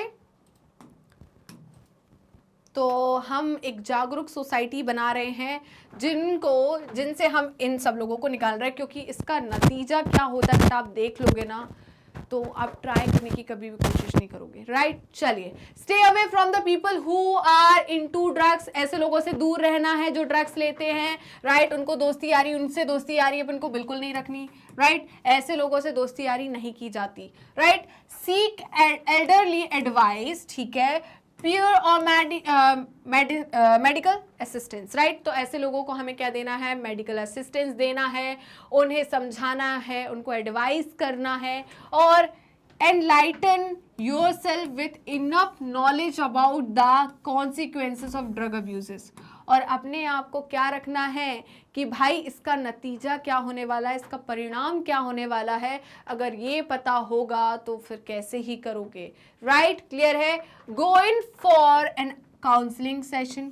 किसके लिए जाना चाहिए भाई? काउंसलिंग सेशन के लिए जाना चाहिए ऐसे लोगों को, right? Take up some hobby, कुछ हॉबी चूज कर लो जिसको करने में आपको मजा आए, राइट? एक्स्ट्रा करिकुलर एक्टिविटीज, कुछ ऐसी एक्टिविटी करो जिसमें आपको काफ़ी ज़्यादा एंजॉय फील हो, आप काफ़ी ज़्यादा रिलीफ फील करो, Okay, if depression or frustration level persist or heighten, seek immediate medical और professional help. और अगर आपको लग रहा है कि आपको काफ़ी ज़्यादा डिप्रेशन हो रहा है, फ्रस्ट्रेशन हो रहा है और इस डिप्रेशन और फ्रस्ट्रेशन का लेवल बढ़ते जा रहा है, राइट, तो आपने सोचा कि ड्रग ले ले, अल्कोहल ले ले, ना बाबा ना। आपको कहाँ जाना है, जल्दी बताइए। काउंसलिंग के लिए जाना है, प्रोफेशनल्स की हेल्प लेनी है। क्या क्लियर हुआ, जल्दी बताइए। वो तो मुझे पता है, आपको मैं टीच कर रही हूँ पहले से ही, तो आप तो ये सब चीज़ें नहीं करने वाले हो, राइट। आपको मैंने सारे के सारे कॉन्सिक्वेंसेस बता दिए कि आपकी ज़िंदगी के साथ क्या होने वाला है, तो आप सोच ही सकते हो फिर। ओके, चलिए बेटा, अब नेक्स्ट है question number 16 and question number 16 है, why is that when a person start taking alcohol और drugs it is difficult to get rid of this habit, discuss it with your teacher, right. अगर एक इंसान drug या alcohol ले रहा है तो उसको उससे छुड़ाने में इतनी परेशानी क्यों होती है, वो क्यों रो देता है कि भाई मेरे बस की नहीं है, मैं नहीं छोड़ सकता, राइट। क्या रीजन है इसके पीछे, जल्दी बताइए। तो बताइए भाई क्यों होता है डिफिकल्ट, जल्दी बताइए। क्योंकि जिन लोगों को इस चीज़ की आदत है अल्कोहल और ड्रग्स की, तो उन्होंने एक माइंडसेट बना लिया है कि हम जैसे ही अल्कोहल लेंगे, ड्रग्स लेंगे, तो हमें क्या फीलिंग होगी, यूफोरिया, फीलिंग ऑफ हैप्पीनेस, कि भाई इस दुनिया में हमसे ज़्यादा खुश कोई नहीं है, जो कि उनकी गलत फहमी है काफ़ी बड़ी, राइट। उनको पता ही नहीं कि हमारे आजू बाजू में क्या चल रहा है, उसको स्नेक भी बाइट करके चला जाएगा, उसको पता ही नहीं चलेगा, राइट। तो ये वाली कंडीशन हो जाती है। दूसरी क्या है, कंडीशनल, मतलब जो हैप्पीनेस है उनको, जो कंडीशनल मतलब कुछ टाइम के लिए जो हैप्पीनेस मिलती है उसको देखकर वो अलग ही खुश होते हैं। ओके, तो ये कुछ कुछ कारण है जिसकी वजह से क्या है, ये हैबिट को छुड़ाना काफ़ी ज़्यादा मुश्किल हो जाती है। अब बात करते हैं अल्कोहल या ड्रग्स की, राइट। तो देखिए, आपने कभी मेडिसिन खाई होगी, कोई मेडिसिन खाई होगी। अब आपने मेडिसिन ऐसे की जैसे किसी को कोई पेट दर्द हो रहा है या सर दर्द हो रहा है, तो स्टार्टिंग में जब उसने वो मेडिसिन लेना चालू किया था तो उसका इफेक्ट अच्छे खासे देखने को मिल रहे थे, राइट। कोई पेन किलर खाई, चलो एक पेन किलर खाई तो उसके स्टार्टिंग में इफेक्ट अच्छे देखने को मिल रहे थे और उसने पेन किलर को कंटिन्यू किया, राइट। अब जब कंटिन्यू किया तो देखा कि यार उसी मेडिसिन का उसके ऊपर यूज नहीं हो रहा है, मतलब असर ही नहीं हो रहा है, कि भाई मेरा पहले ये मेडिसिन खाती थी मैं या खाता था तो मेरे को बिल्कुल कोई दर्द, सर दर्द नहीं, पेट दर्द नहीं होता था, मेरा तुरंत सही हो जाता था आधे घंटे के अंदर, राइट। बट उसने अब खाना है तो उसको कुछ नहीं होता है, थोड़ा बहुत कम होता है, फिर वही कोई प्रॉब्लम नहीं, वही कि भाई वैसी की वैसी लाइफ चल रही है, दर्द दर्द दर्द, ठीक है। तो यहाँ पर आपको क्या बढ़ाना पड़ता है, उसका अमाउंट बढ़ाना पड़ता है। क्योंकि अगर आप किसी ड्रग को, मतलब मेडिसिन भी थेरेपेटिक ड्रग होता है, राइट, तो अगर आप ड्रग को क्या करते हो, लेते जाते हो रेगुलर बेसिस पर, तो या आपके जो सेल के ऊपर रिसेप्टर होते हैं ना, वो क्या हो जाते हैं कि भाई इतने में काम नहीं चलेगा, अब और दो, हमें क्या दो, और दो। क्योंकि जो स्मूथ एंडोप्लाज्मिक रेटिकुलम होते हैं वो डिटॉक्सिफिकेशन का काम करते हैं। किसका काम करते हैं, डिटॉक्सिफिकेशन का। जैसे उसके अंदर आप चीज़ें पहुंचाते जाओगे वो डिटॉक्सिफाई करते जाएगा, राइट। तो उसका इफेक्ट कम होते जाएगा, उसका इफेक्ट क्या होते जाएगा, कम। जैसे कि मैं बात करूं, इंसान फर्स्ट टाइम जब अल्कोहल लेता है तो उसको बहुत कम में क्या होता है, उसको चढ़ जाती है अल्कोहल, क्या हो जाती है, चढ़ जाती है। फिर उसको बढ़ानी पड़ती है क्वांटिटी, फिर और बढ़ानी पड़ती है क्वांटिटी। तो क्या है, उसको उतना ही नशा लेने के लिए, उसको वही पीक मेंटेन करने के लिए, उतनी ही खुशी, मतलब वो नशे में धुत रहे वैसे करने के लिए उसको क्वांटिटी बढ़ानी पड़ती है। क्यों, क्योंकि यहाँ पर जो रिसेप्टर्स हैं वो क्या हो गए कि नहीं, इतने में काम नहीं चलेगा और आने दो। सेम किसके साथ है, अल्कोहल और ड्रग्स के साथ, राइट। तो जैसे जैसे आप कंजप्शन बढ़ाते हैं यहाँ पर अमाउंट भी बढ़ाना पड़ता है, राइट, क्लियर है। तो देखिए, alcohol consumption and usage of drugs have an severe addictive impact linked with euphoria, rendering a momentary feeling of wellbeing. ऐसा लगता है हम बहुत खुश हैं, हमें बहुत अच्छा फील हो रहा है, हमें कोई परेशानी नहीं है। ये कंडीशनल है, मोमेंटरी है, ठीक है। आपने लिया तभी, उसके बाद जैसे ही नशा उतरेगा आपको रियलाइजेशन हो जाएगा कि नहीं, सच्चाई तो यही है। तो क्यों उस सच्चाई से भाग रहे हो भाई, क्यों भागना है इन सब चीज़ों के पीछे कि नहीं हम इनको ले लेंगे तो हमारी सच्चाई खत्म हो जाएगी। क्या परमानेंटली हो रही है? अगर परमानेंटली होती तो भाई सभी लेते ना, कि भाई अगर ड्रग्स लेने से, अल्कोहल लेने से हमारी लाइफ की जो प्रॉब्लम्स है, जो परेशानियां हैं वो ख़त्म होने वाली है, तो बिल्कुल सब लेते, ये तो फिर मेडिसिन का काम करती। बट क्या ऐसा है? नहीं।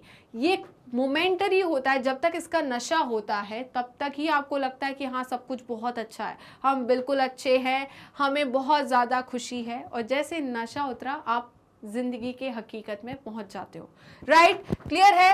Regular intake of drugs can increase the tolerance level of receptors. Right, यहाँ पर अगर आप रेगुलर यूज करते हो अल्कोहल या ड्रग्स का इंटेक करते हो तो यहाँ पर टॉलरेंस बढ़ जाती है किसकी, रिसेप्टर की, और रिसेप्टर की टॉलरेंस बढ़ी तो बोलेगा और आने दो और आने दो। Right, receptors of the body which further more leads to more drugs consumption, जिसकी वजह से वो बोलेगा और ड्रग्स दो, क्या दो, और ड्रग्स दो। अब बॉडी बोल रही है कि और ड्रग्स दो, क्लियर है। चलिए तो जल्दी से बेटा इसका स्क्रीनशॉट ले लीजिए, जल्दी से स्क्रीनशॉट लीजिए। क्या आपने स्क्रीनशॉट ले लिया, बताइए।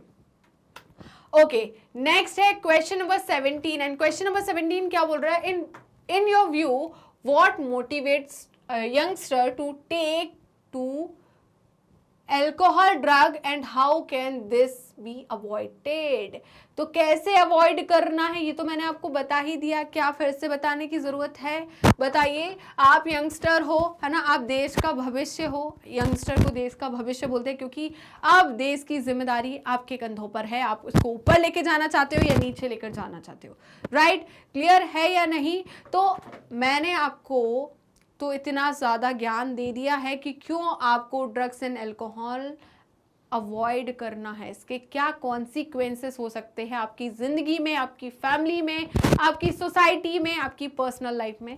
क्लियर है, पक्का। चलिए, तो आप ये गलती कभी ज़िंदगी में करोगे क्या, बताइए। Many factors motivate the youth towards drugs और अल्कोहल। भाई हाँ, बहुत सारे फैक्टर्स है ना, सोसाइटी में बहुत सारे फैक्टर्स है, या सोसाइटी की बात नहीं करूं मैं, नॉर्मली एक लाइफ की बात करूं तो उसमें काफ़ी ज़्यादा फैक्टर्स है जो कि यूथ को कहां पर ड्रग्स और अल्कोहल की दुनिया में ले जाना चाहती है। Right, some of the initial causes are curiosity. सबसे पहले अभी अभी आप बड़े हुए हो, है ना, अभी अभी आप 18 साल के हुए हो, तो आपके अंदर काफ़ी ज़्यादा क्यूरियोसिटी आ गई है कि भाई एक बार लेकर तो देखते हैं क्या होता है ना। एक्साइटमेंट कि हाँ हम 18 साल के हो गए हैं, हम 21 साल के हो गए हैं, तो एक्साइटमेंट। एडवेंचर के लिए कि हाँ हम काफ़ी ज़्यादा एंजॉय करेंगे, एक्सपेरिमेंटेशन करना है, आपको अपनी ज़िंदगी के साथ खिलवाड़ करना है, ठीक है। इन सारी की सारी कंडीशंस जो है, ये सारी की सारी कंडीशन आपको मोटिवेट करती है towards the drug and alcohol. But some switch to consuming drugs and alcohol to overcome negative emotions, right? तो भाई क्या करते हैं, कुछ लोग जो है वो स्विच कर जाते हैं किसके कंज्यूमिंग में, ड्रग्स और अल्कोहल के। क्यों, क्योंकि उनको ओवरकम करना है नेगेटिव इमोशन से कि यार कहीं मेरा नीट में सिलेक्शन नहीं हुआ तो, कहीं मेरी MBBS कंप्लीट नहीं हुई तो, कहीं मेरा PG कंप्लीट नहीं हुआ तो, क्या मेरी ज़िंदगी का ये वाला ड्रीम है ये पूरा हो जाएगा कि नहीं। तो इन नेगेटिव जो इमोशंस है उनसे ओवरकम करने के लिए लोग क्या करने लगते हैं, ड्रग्स और अल्कोहल का यूज़ करने लगते हैं। अगर ऐसा कर लिया तो ज़िंदगी में कहीं के नहीं रहोगे, है ना, बेड़ा गर्क होना ही है। कोई नीट नहीं, कोई IIT नहीं, कोई JEE नहीं, राइट, कुछ नहीं, ना MBBS ना PG। एक बात बताओ, कौन ऐसे डॉक्टर से इलाज करवाना चाहेगा जो खुद नशे में धुत है, क्या कोई कराएगा, नहीं। तो आप क्या कर रहे हो, अगर आपको कुछ चीज़ की एंजाइटी हो रही है, आपको लग रहा है कि यार मेरी ज़िंदगी में ये बहुत बड़ा परेशानी है, इससे मुझे निकलना है, तो ये नेगेटिव आपके इमोशंस आपके बहुत ज़्यादा आप पे हावी कर रहे हैं और आप सोचो कि नहीं इसके कंजप्शन से मैं ठीक हो जाऊंगा, तो ऐसा नहीं होता है। राइट, तो ये सारे के सारे फैक्टर्स है जिसकी वजह से कोई भी इंसान स्टार्ट कर देगा। Right, emotion such as pressure, depression, stress, frustration etcetera in order to perform fairly well in other streams. Right, a few media such as the internet, television, newspaper, movies, etc. are responsible for the enduring the ideas of using alcohol to the youth. मेरे को ये सारी चीज़ें बहुत गलत लगती है कि भाई आपको पता है कि एक थिएटर में या घर में एक बच्चा है, ठीक है, एक यंगस्टर है, वो मूवी देख रहा है, आप उस पर चला भी रहे हो, धूम्रपान आपके सेहत के लिए, तम्बाकू धूम्रपान आपके सेहत के लिए हानिकारक है, इससे कैंसर भी हो सकता है, फिर आप वही चीज दिखा रहे हो। क्या जताना चाह रहे हो आप? जताना क्या चाह रहे हो, मेरे को आज तक ये नहीं समझ में आया।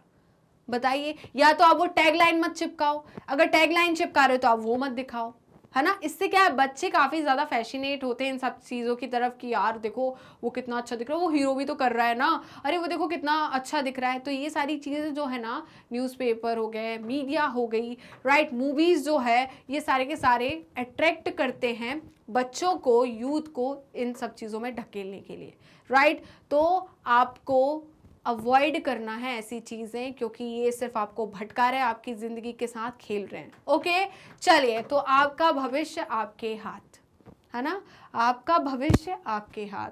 अब आपको क्या करना है वो आपको बिल्कुल अच्छे तरीके से पता है।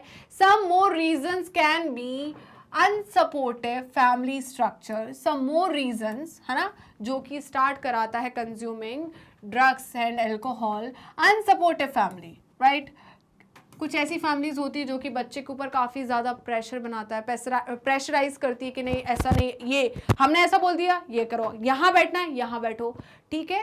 तो बच्चे को कुछ और करना है, वो अपना मतलब बोल रहा है कि नहीं तुम्हें ये करना है। जैसे कि बच्चे को करना है, वो चाहता है कि मैं डॉक्टर बनूं, है ना, मैं मेडिकल में जाऊं, और पेरेंट्स बोल रहे हैं नहीं हमारा सपना है तो तुम तो आईएएस बनो, कलेक्टर बनो, तुम मेडिकल में नहीं जाओगे, तुम ये करोगे, ठीक है। बच्चे का मन है कि वो फुटबॉल खेले, राइट, वो नेशनल चैंपियन बने, राइट, बट घर वाले बोल रहे हैं नहीं इन सब चीज़ों में कुछ नहीं रखा है, तुम तो पढ़ाई करो, राइट। फिर भाई किसी का म्यूज़िक में, डांस में मन होता है, वो अपना कैरियर उसी में कंटिन्यू करना चाहते हैं, बट फैमिली अनसपोर्टिव होने की वजह से वो नहीं कर पाते। तो ये सारी चीज़ें जो है इंसान को, एक बच्चे को गलत डायरेक्शन में लेकर जाती है, राइट। तो मेरा पेरेंट्स से भी निवेदन है, प्लीज़ बच्चे को समझिए, उसको जानिए और उसको सपोर्ट कीजिए उसके अच्छे फ्यूचर के लिए, राइट। चलिए, एंड अनस्टेबल रिलेशनशिप्स, ठीक है, अनस्टेबल रिलेशनशिप्स भी ये सारे कारण को क्रिएट करता है। पीयर प्रेशर, भाई प्रेशर जो है can also cause individuals to take up drugs and alcohol. तो ये पीयर प्रेशर जो है भाई, इसके वजह से भी इंडिविजुअल जो है वो क्या कर सकता है, बताइए, वो क्या लेना चाहता है, drug and alcohol, right. Some of the preventive measures against the use of drugs and alcohol are as follows, right?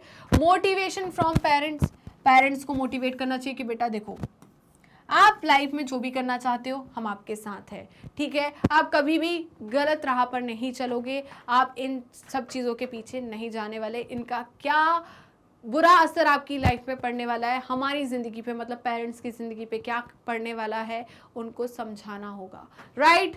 Elders, right, आपके बड़े आपको ये चीज़ समझाए, to develop strong will power against it, जो कि काफ़ी ज़्यादा स्ट्रॉन्ग विल पावर जनरेट कर दे आप में कि नहीं आपको ऐसा नहीं करना, जैसे कि मैं आपके लिए ये कर रही हूँ अभी, राइट। क्लियर है बेटा? जल्दी बताइए, तो जल्दी से स्क्रीनशॉट लीजिए, इसका फटाफट स्क्रीनशॉट लीजिए। क्या आपने स्क्रीनशॉट ले लिया? बताइए। Awareness about it is ill effect of alcohol should be included in children by parents, ठीक है। तो भाई अवेयरनेस क्रिएट करनी है किसमें, बच्चों में, कि इसके इल इफेक्ट्स क्या है, ठीक है, क्या होगा आपकी ज़िंदगी के साथ, ये उनको दिखाना ज़रूरी है, राइट। उनको सच्चाई का आईना दिखाना बिल्कुल ज़रूरी है, okay. Proper counselling and knowledge must be given regarding the repercussions of alcohol addiction. उनको भाई नॉलेज देना, उनको बताना, उनको काउंसलिंग देना कि इसके रेप्रिकॉशंस क्या होने वाले हैं, किसके, एल्कोहल एडिक्शन के, राइट। तो रेप्रिकॉशंस बताओगे उनको तो वो समझेंगे कि नहीं ऐसा नहीं करना है, अगर ऐसा करोगे तो आपके साथ ये सब कुछ होने वाला है, आप उसके लिए प्रिपेयर रहो, right. Parents should take responsibility for monitoring the social circles, right. Parents को ध्यान देना चाहिए कि उनके बच्चे जो है वो कैसे सर्कल में है, उनके दोस्त कैसे हैं, उनमें क्या कोई ऐसी आदत तो नहीं है और वो आदत कहीं वो आपके बच्चे में तो ट्रांसफ़र नहीं होने वाली, right. Of their children and must advise them against the wrong company. और हमेशा अपने बच्चे को एडवाइस दीजिए कि बेटा ऐसी कंपनी में ऐसे लोगों को फ्रेंड्स नहीं बनाना, ऐसे फ्रेंड सर्कल्स नहीं बनाना जिसमें ये गलत आदतें हैं। राइट, क्लियर है या नहीं, जल्दी बताइए। तो जल्दी से इसका स्क्रीनशॉट ले लीजिए। काफ़ी ज़्यादा आज तो काफ़ी ज़्यादा बात हो गई इन सब में, है ना, काफ़ी ज़्यादा बात हो गई इन सब पे। तो देखिए, encourage students to dedicate their energy to other activities. ठीक है, तो बेटा यहाँ पर आप में यंगस्टर्स हो आप, राइट, तो आप में काफ़ी ज़्यादा एनर्जी है, तो आपकी एनर्जी जो है उसका यूटिलाइजेशन एक राइट डायरेक्शन में होना चाहिए। इसके लिए कौन आपको बताएगा? मैं बताऊंगी। राइट, आप मेरी बात सुनो, मैं आपको बताऊंगी कि आपके फ्यूचर के लिए क्या सही है। राइट बेटा, आपका सगा आपके पेरेंट्स और आपका टीचर ही होता है, ठीक है, जो कि आपको बताएगा। एक टीचर कभी भी अपने बच्चे को, अपने जो स्टूडेंट है उसको गलत गाइड नहीं करेगा, क्योंकि वो अपने वो अपने स्टूडेंट्स को अपने बच्चे के जैसे गाइड करता है। वो सोचता है अपना बच्चा है वो। मैं हमेशा यूज़ करती हूँ बेटा। राइट, इस बेटा में बहुत सारे इमोशंस हैं, क्योंकि यहाँ पर आप लोग मेरे लिए मेरे छोटे भाई बहन ही हो, जिनको मुझे ऐसे गाइड करना है कि इनका फ्यूचर बिल्कुल ब्राइट हो जाए। और इसलिए मैं डांटती भी हूँ। आपने मेरी लाइव क्लासेस देखी है, मैं बहुत डांटती हूँ। मैं उन लोगों को भी बोलती हूँ कि आप यहाँ से चले जाओ जिनको नहीं पढ़ना है। मैं मेरे बच्चों को पढ़ाऊंगी क्योंकि मुझे उनका फ्यूचर सिक्योर करना है, उनका फ्यूचर ब्राइट करना है। मैं प्राउड फील करना चाहती हूँ कि मैं इनकी टीचर हूँ। राइट, मुझे बहुत ज़्यादा प्राउड फील होगा कि मेरे बच्चे अब यहाँ पर इस पोजीशन पर पहुँच गए। राइट, तो मैं अपना सब कुछ 100% आपको देने के लिए तैयार हूँ कि भाई मेरे लिए मेरे बच्चे सब कुछ है ना। इनके लिए मुझसे जितना जो भी बन सके मैं वो करने के लिए रेडी हूँ। तो प्लीज़ मेरी आपसे रिक्वेस्ट है कि आप बस मन लगा के पढ़ाई करो और अपना फ्यूचर अपने हाथों में लो। राइट, क्लियर है बेटा। Proper medical and professional assistance, okay, proper medical and professional assistance होना चाहिए। Should be provided if symptoms of depression and frustration are observed. बेटा अगर आपको कोई परेशानी है, राइट, मैं हमेशा अपने ऑफलाइन बच्चों का बहुत ज़्यादा ध्यान रखती थी। राइट, मैं हमेशा ध्यान रखती हूँ कि उनको कोई परेशानी, मैं पता है फेस रीड करती थी उन लोगों का। हमेशा इस बात को आप यकीन करो ना करो, बट हमेशा ये होता था, मेरी क्लास में 400-500 बच्चे बैठे हैं, तो मैं क्या करती थी, अगर मेरी नज़र किसी बच्चे पे चली गई और वो थोड़ा बहुत भी इधर डिस्टर्ब, वो फोकस कर रहा है, दिखा रहा है, प्रिटेंड कर रहा है कि वो बिल्कुल उसका दिमाग लगा है बोर्ड पे, वो मेरे पे ही है, मेरा उसका पूरा फोकस मुझ पर है, बट मैं पकड़ लेती थी। मैंने बोला बेटा तुम्हारे मन में क्या चल रहा है मुझे सब समझ में आता है। बट जब वो डाउट सेंटर पे आते थे, बोलते थे मैम आपको कैसे पता चला, आपने कैसे, तो वो मुझे बोलते थे कि मैम आप फेस रीड करते हो, कि आप कैसे पहचान जाते हो कि हमारे मन में क्या चल रहा है। मैं पकड़ लेती थी वो चीज़ें कि इसके मन में क्या क्या चीज़ें चल रही है, और मैं इनडायरेक्टली पूरी क्लास के सामने ऐसे बोल देती थी कि हाँ ये चीज़ें जो है ना, मतलब डायरेक्टली नहीं बोल सकते ना, आप इनडायरेक्टली बोल देती थी, हाँ मुझे समझ में आ रहा है तुम कहाँ चल रही हो, क्या हो रहा है तुम्हारा। राइट, तो यहाँ पर मैं अपने हर एक बच्चों का ध्यान रखती हूँ। उसका मतलब ये नहीं कि आप ऑनलाइन हो तो आपके ऊपर मेरा ध्यान नहीं है। राइट, इसीलिए मैं क्या करती हूँ, मैं दोनों चीज़ मैनेज करती हूँ अपनी लाइफ में, कि भाई मैं बच्चों पर भी ध्यान दे पाऊँ, कि कोई अगर गलत हरकतें कर रहा है तो उसको भी चुप करा दूँ। वो तो मेरे व्यूज़ ही बढ़ा रहा है ना, बट फिर भी मैंने हमेशा बोला कि मुझे ऐसे व्यूज़ नहीं चाहिए जो फालतू की हरकतें पेल रहे हैं यहाँ पर। राइट, मुझे ऐसे व्यूज़ नहीं चाहिए जो मेरे बच्चों को डिस्टर्ब कर रहे हैं, जो कि पढ़ने के लिए यहाँ पर आए। राइट, तो यहाँ पर आपको अगर कोई परेशानी है, कोई डिप्रेशन है, फ्रस्ट्रेशन है, तो इस चीज़ को ऑब्जर्व करना है मुझे और आपके पेरेंट्स को, और कंसल्ट करना है किससे, साइकेट्रिस्ट से। बेटा ये साइकेट्रिस्ट वर्ड जो है ना, इसको लोगों ने इतना गंदा वो पोर्ट्रे किया है। इससे ये नहीं होता है कि आप दिमागी मरीज हो, आप दिमाग से पागल हो, ये कुछ नहीं होता है। राइट, डिप्रेशन सबकी लाइफ में आता है। जैसे जैसे आप एज में बढ़ते हो, आपके ऊपर रिस्पॉन्सिबिलिटीज़ आती है, आपको अपना फ्यूचर दिखता है, कैरियर दिखता है, तो ऑब्वियस सी बात है फ्रस्ट्रेशन होगा, डिप्रेशन आएगा। अगर ऐसा है तो प्रॉपर कंसल्ट करो। मैं बता रही हूँ, अपना रियल केस बता रही हूँ।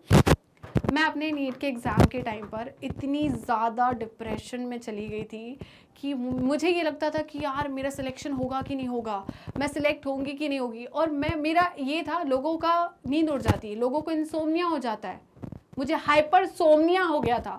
मैं ऑल टाइम, मेरे को ऐसा लगता था बस नींद आ रही है, नींद आ रही है, मेरी आंखें ही नहीं खुलती थी। तो मैं डॉक्टर के पास गई, डॉक्टर ने बोला बेटा तुम्हारा एक ही इलाज है, जैसे तुम्हें मेडिकल की सीट मिल जाएगी तुम्हारा डिप्रेशन अपने आप खत्म हो जाएगा, और कुछ भी नहीं इलाज है इसका, राइट। तो आपका डिप्रेशन जो है वो टेम्पररी है। क्या है? टेम्पररी है। तो उस चीज को ध्यान में रखो और इन गलत आदतों की तरफ नहीं जाना है, राइट। चलिए बेटा, इतना समझ में आया तो यहीं पर आज का सेशन हम खत्म करते हैं। बहुत सारी ज्ञान की बातें हो गई क्वेश्चंस के साथ। चलिए, तो आज की वीडियो अच्छी लगी हो तो लाइक कीजिए, शेयर कीजिए, सब्सक्राइब कीजिए, कमेंट करना बिल्कुल मत भूलेगा। तो आप हमें यूट्यूब चैनल पे तो ऑलरेडी फॉलो कर रहे होंगे, ऐसा मैं सोच रही हूँ। और अगर अभी तक आपने यूट्यूब चैनल को सब्सक्राइब नहीं किया है तो किस बात की देरी, जल्दी फटाफट पहले बेटा यूट्यूब चैनल को सब्सक्राइब कर दीजिए, बेल आइकन को क्लिक कर दीजिए, जिससे डेली बेसिस पर आपको नोटिफिकेशन मिलता रहे, डेली बेसिस पर आप recorded videos as well as live session attend कर सके। इसके अलावा यहाँ पर आप हमें फॉलो कर सकते हैं हमारे पेज पर। तो पेज को फॉलो करने के लिए सिंपली आपको गूगल या क्रोम पर जाना है एंड वहाँ टाइप करना है मैग्नेट ब्रेन्स। जैसे ही मैग्नेट ब्रेन्स टाइप करोगे तो आपको इस टाइप का एक पेज ओपन होगा। इस पेज में kindergarten to class 12th class तक की कंप्लीट कोर्स की प्लेलिस्ट अवेलेबल होने वाली है। Specially 11th and 12th class के लिए यहाँ पर आपको स्ट्रीम वाइज प्लेलिस्ट अवेलेबल है। हम लोग दूसरे बच्चों के साथ कोई भी भेदभाव नाइंसाफ़ी नहीं कर रहे हैं। 11th 12th में स्ट्रीम्स आ जाती है, इसलिए उनको स्ट्रीम वाइज प्लेलिस्ट अवेलेबल करा रहे हैं। सिंपल सी बात है, बायोलॉजी कॉमर्स में ढूंढेगा तो परेशान होगा ना बच्चा, राइट। तो यहाँ पर आपको इस प्लेलिस्ट में हम क्या क्या चीज़ें इंक्लूड करके दे रहे हैं। यहाँ पर आपको पूरी एनसीईआरटी की थ्योरी, एडवांस थ्योरी जो कि आपको कॉम्पिटिटिव एग्जाम में ज़रूरी है, उसके अलावा NCERT solution, MCQs, MIQs, one shot revision, quick revision and daily practice question, इतना सब कुछ हम आपके लिए लेकर आए हैं, जिससे आपका हर एक चैप्टर काफ़ी ज़्यादा स्ट्रॉन्ग बन जाए, ना कि सिर्फ थ्योरी, उसके साथ पूरे क्वेश्चंस, एमसीक्यूज और सब कुछ, राइट। तो ये है छोटा पैकेट बड़ा धमाका, राइट। तो इससे आपका हर एक चैप्टर काफ़ी ज़्यादा स्ट्रॉन्ग होने वाला और आपकी स्टडी काफ़ी ज़्यादा स्मार्ट बनने वाली है, राइट। इसके अलावा आप हमें फॉलो कर सकते हैं हमारी ऑफिशियल वेबसाइट पर, दैट इज www.magnetbrains.com। और आप हमसे जुड़ सकते हैं हमारे सोशल मीडिया हैंडल्स के थ्रू, जैसे कि Facebook, Instagram, Twitter, Telegram and WhatsApp. आप अवेल कर सकते हैं e notes and E book, जिसकी लिंक डिस्क्रिप्शन बॉक्स में दी है। तो चलते हैं मैग्नेट ब्रेन्स के टॉप कोर्सेज की तरफ। उससे पहले जान लीजिए कि मैग्नेट ब्रेन्स के दो चैनल है, Hindi medium channel and English medium channel. Hindi medium channel पे सारे कोर्सेज आपको हिंदी में अवेलेबल रहेंगे, वहीं पर इंग्लिश मीडियम चैनल पे सारे कोर्सेज आपको इंग्लिश में अवेलेबल रहने वाले हैं। बात आती है हिंदी मीडियम चैनल पे, तो हिंदी मीडियम चैनल पे आपको क्लास 6 to 12th क्लास तक के सारे कोर्सेज अवेलेबल होंगे, वहीं पर इंग्लिश मीडियम चैनल पर kindergarten to class 12th class तक के सारे कोर्सेज आपके लिए अवेलेबल है। अब कौन कौन से कोर्सेज अवेलेबल है यहाँ पर, तो हम आपको यहाँ पर सीबीएसई बोर्ड की प्रिपरेशन कराते हैं। किसकी? सीबीएसई बोर्ड की। क्या सिर्फ सीबीएसई बोर्ड की प्रिपरेशन कराई जाती है? क्या मैग्नेट ब्रेन्स का प्लेटफॉर्म स्टेट बोर्ड्स वाले बच्चों के लिए नहीं है? क्या मैग्नेट ब्रेन्स स्टेट बोर्ड वालों बच्चों से फ्री एजुकेशन नहीं देता है? तो ऐसा बिल्कुल नहीं है, क्योंकि मैग्नेट ब्रेन्स सीबीएसई बोर्ड के साथ स्टेट बोर्ड को भी इंक्लूड करता है, जैसे कि Delhi board, Bihar board, UP board, MP board, Rajasthan board, इसके साथ ही वैदिक maths, crash course and spoken English. ये सारे के सारे टॉप कोर्सेस मैग्नेट ब्रेन्स आपको हाई क्वालिटी एजुकेशन के साथ 100% फ्री में प्रोवाइड कराता है। जी हाँ, मैंने यही कहा और आपने सही सुना, मैग्नेट ब्रेन्स प्रोवाइड कराता है अनपेड सब्सक्रिप्शन, मतलब फ्री एजुकेशन। तो आपको कहीं और पढ़ने के लिए जाने की ज़रूरत नहीं है। तो जुड़े रहिए मुझसे और मैग्नेट ब्रेन्स से। मिलते हैं नेक्स्ट वीडियो में। Bye bye.